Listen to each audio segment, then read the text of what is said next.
नमस्कार, स्वागत है आपका और मैं हूं आपके साथ लता। बड़ी खबर आपको बता रहे हैं, जहां नंदीग्राम पहुंचे राज्यपाल ने ममता बनर्जी को एक बार फिर से दी चेतावनी। कहा राज्य गंभीर संकट से गुजर रहा है, समय रहते ध्यान दें। आपको बता दें, राज्यपाल नंदीग्राम में पीड़ित परिवारों के साथ मुलाकात करने पहुंचे थे, जहां पर एक बार फिर से आपको बता दें कि राज्यपाल का दर्द पीड़ित परिवारों के साथ मुलाकात के बाद छलका है। और साथ ही साथ आपको ये भी बता दें कि इससे पहले राज्यपाल कूच बिहार और शीतलकुची का भी दौरा कर चुके हैं। जी हां, आपको बता दें कि बंगाल में लगातार बढ़ रही हिंसा के चलते अब राज्यपाल धनखड़ ने बंगाल को शांत करने की कमान अपने हाथों में ले ली है। और इसी कड़ी में आपको बता दें, राज्यपाल धनखड़ अब तक कई जगह हिंसा प्रभावित इलाकों का दौरा भी कर चुके हैं। हालांकि इस दौरान राज्यपाल ने खुद मैदान में जाकर बंगाल में हो रही हिंसा के तांडव का दर्द पीड़ित परिवारों से मुंह ज़बानी सुना, जिसके बाद से ही राज्यपाल ने बंगाल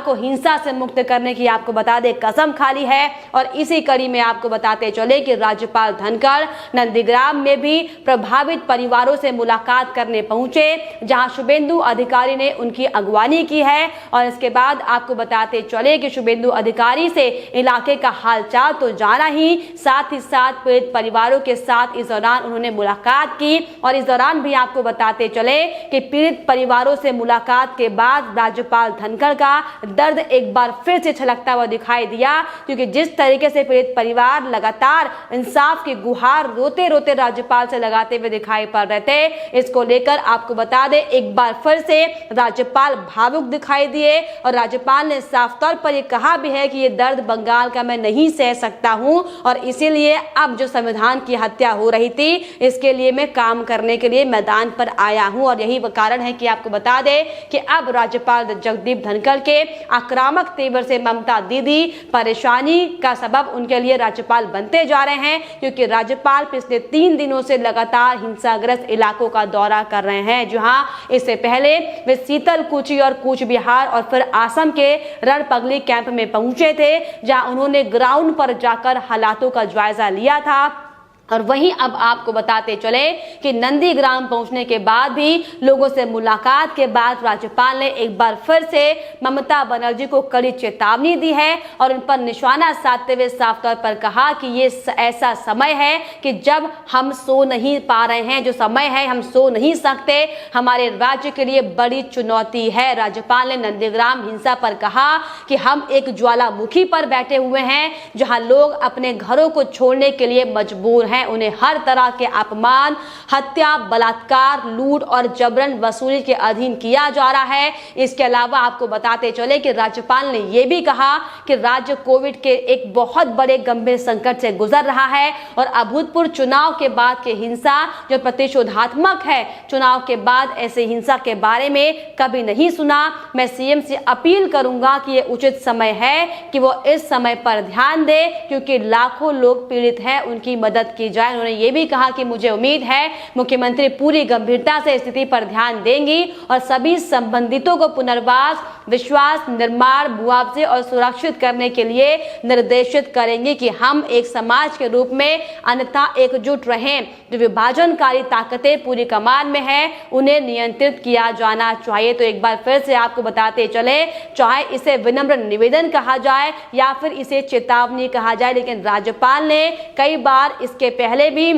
ममता बनर्जी को आगाह किया है और बंगाल की स्थिति पर ध्यान देने की बात कही है। और इसके ठीक पहले आपको बता दें कि राज्यपाल 14 मई को, यानी कि बीते रोज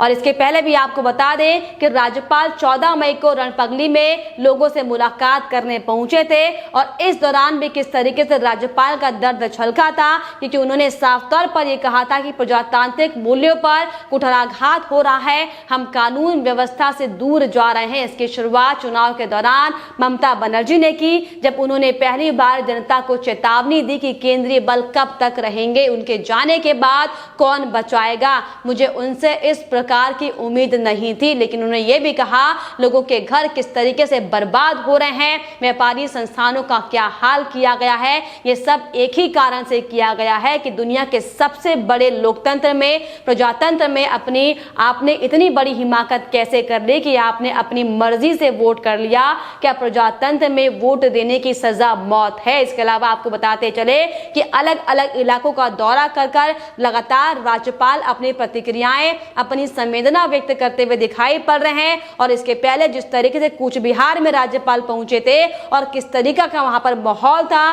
कैसे लोग रोते बिलखते राज्यपाल के पैर में गिरते हुए दिखाई पड़ रहे थे, उस स्थिति को भी बयां करते हुए आपको बताते चले कि राज्यपाल ने साफ तौर पर कहा था, प्रदेश की स्थिति की निंदा करते हुए कि 4 राज्य और 1 केंद्र शासित प्रदेश में चुनाव हुआ, हिंसा केवल बंगाल में ही क्यों हुई? मैंने निर्णय किया है कि हर संभव कदम उठाऊंगा जिससे लोगों का हौसला बढ़ सके। तो लगातार जिस तरीके से बंगाल में हालात बने हुए हैं, हालांकि राज्यपाल इसका दौरा जरूर कर रहे हो, लेकिन राज्यपाल के इस दौरे को लेकर टीएमसी लगातार बौखलाती हुई दिखाई पड़ रही है, क्योंकि इसके पहले कूच बिहार दौरे को लेकर टीएमसी ने अपनी तीखी प्रतिक्रिया दी थी और टीएमसी सत्तारूढ़ दल ने आपको बता दें ये दावा किया था शर्मनाक के धनखड़ केवल बीजेपी कार्यकर्ताओं के घर पर ही गए हैं। तो साफ तौर पर जिस तरीके से एक के बाद एक टीएमसी के गुंडे और उनके खुद मुखिया अपनी मानसिकता दिखाती हुई दिखाई पड़ रही हैं, लेकिन आपको बताते चले कि राज्यपाल इसके पहले भी कई बार ममता बनर्जी को अल्टीमेटम दे चुके हैं, लेकिन ममता बनर्जी लगातार इसे नजरअंदाज किए बैठी हैं। और यही नहीं, ममता बनर्जी से लेकर बंगाल पुलिस तक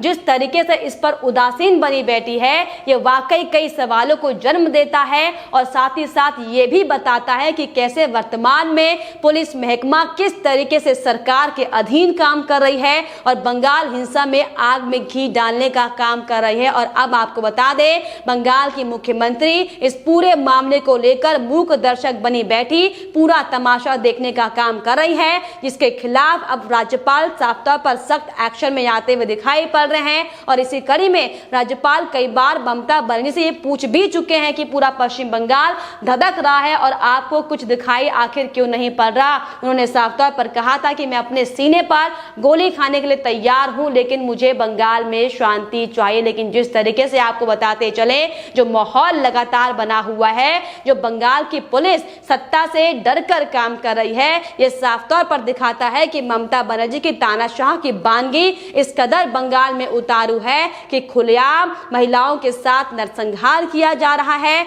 खुलेआम बीजेपी कार्यकर्ताओं की हत्या की जा रही है, खुलेआम लोकतंत्र की हत्या की जा रही है। लेकिन आपको बताते चले कि ममता बनर्जी को कुछ भी दिखाई नहीं दे रहा। हालांकि राज्यपाल लगातार ये कहते दिखाई पड़ रहे हैं कि मैं ममता बनर्जी से सकारात्मक तरीके से बात करूंगा, उनसे विचार विमर्श करने की पूरी कोशिश की जाएगी कि बंगाल में जो स्थितियां लगातार चल रही हैं उस पर कंट्रोल हो और मुख्यमंत्री विवाद छोड़कर इस पूरे मामले पर कार्रवाई करने का काम करें। लेकिन आपको बता दें कि टीएमसी की गुंडागर्दी का आलम यहीं पर खत्म नहीं होता। जिस तरीके से ममता बनर्जी लगातार राज्यपाल को रोकने की कोशिश कर रही थी और कामयाब जब नहीं हो पाई, तो देखिए कैसे बीजेपी कार्यकर्ताओं पर हमला बोलकर एक बार फिर से टीएमसी की ममता बनर्जी ने अपना तानाशाह का प्रमाण दिया है। तो बता दें, दरअसल जब आसाम में परिवारों से मुलाकात राज्यपाल कर रहे थे तो अपनी खींच निकालने के लिए ममता बनर्जी ने बांकुड़ा में एक बार फिर से बीजेपी सांसद डॉक्टर सुभाष सरकार पर जानलेवा हमला करने की कोशिश की।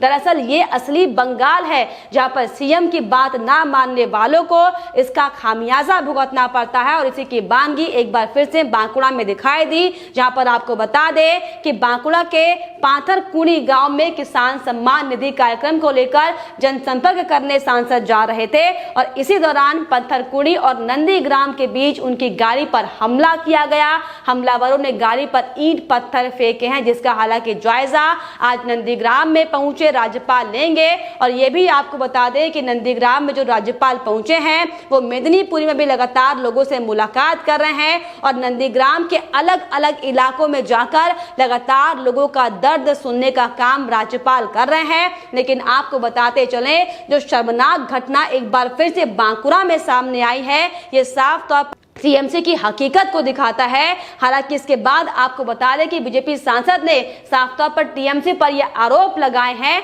कि टीएमसी की तरफ से उन पर हमला भी किया गया। टीएमसी की कोशिश हिंसा के रास्ते बीजेपी के कामों को रोकना है, लेकिन बीजेपी किसी भी सूरत में टीएमसी की हिंसा वाली राजनीति से डरने वाली नहीं है। सांसद ने आपको बता दें इस पूरी घटना को लेकर थाने में शिकायत दर्ज कराई है। तो साफ तौर पर ममता बनर्जी की मुश्किलें लगातार हालांकि बंगाल में बढ़ती हुई दिखाई पड़ रही हैं, लेकिन बावजूद इन स्थितियों को समझने के, बावजूद इन परिस्थितियों को समझने के लगातार ममता बनर्जी अपना गुस्सा, अपना बौखलाहट दिखाती हुई दिखाई पड़ रही है, जो कि अब आपको बता दें कि बहुत ज्यादा दिनों तक नहीं चलने वाला है। क्योंकि जिस तरीके से राज्यपाल अब एक्टिव मोड पर आते हुए ग्राउंड पर जाकर जो रिपोर्ट ले रहे हैं, जो एक एक पीड़ित परिवारों के साथ मुलाकात कर ये जानने की कोशिश कर रहे हैं कि आखिर बंगाल में क्यों हिंसा रुकने का नाम नहीं ले रही। इसके बाद आपको बताते चले कि राज्यपाल अपनी रिपोर्ट राष्ट्रपति को सौंपेंगे, जिसके बाद बंगाल में राष्ट्रपति शासन लगाया जाएगा। और जिस तरीके से लगातार ममता बनर्जी अब तक अपना तानाशाह रुख अपनाए हुई हैं, इसको बहुत जल्द खत्म किया जाएगा। लेकिन जिस तरीके से आपको बताते चले कि बंगाल के जो राजनीतिक हिंसा को लेकर लगातार जो बंगाल में आगजनी की जा रही है, और अब तक सोचिए 2 मई के बाद आज 15 मई का वक्त हो चुका है, 10-12 दिन से ज्यादा का समय हो चुका है। ममता बनर्जी लगातार इसे नजरअंदाज किए बैठी हैं, जो कि वाकई बेहद शर्मनाक है। लेकिन अब आपको बता दें एक्टिव मोड में आते हुए राज्यपाल धनखड़ ने साफ तौर पर ममता बनर्जी को ये चेतावनी दी है कि आप समय रहते बंगाल की स्थिति पर ध्यान दे, नहीं तो आपके साथ